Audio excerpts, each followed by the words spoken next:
Ma dhe njëherë kënaqësi sonte me qenë këtë bashkë me juve. Po du me fillu prej për shkak që jem në një situatë dhe rrethon të jashtëzakonshme, po një të nko jem në prag të dotës 5, 6 dhe 7 mars, që është epopeja Ushtrisë Lirënore të Kosovës,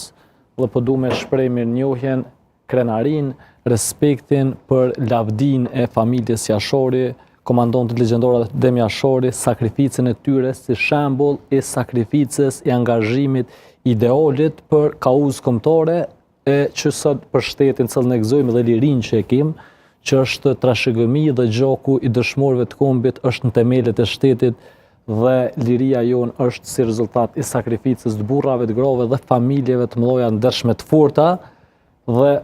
duhet krenohemi e njëjtën kohë ta përcjellim e ta mbojna me krenari këtë ndjenjë edhe se reflektim mirë, po edhe si kulturë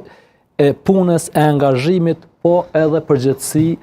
e gjithëve, sidomos se neve që jena në politikë, si mesazh me thirrë në bashkim,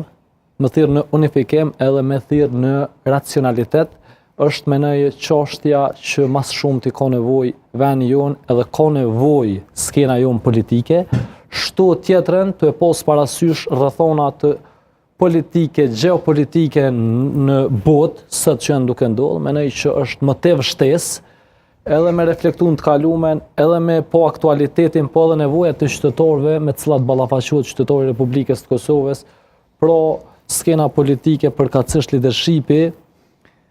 duhet të reflektoj dhe duhet të ketë qasje unifikuese, bashkuese, jo ndarëse, jo përçarëse,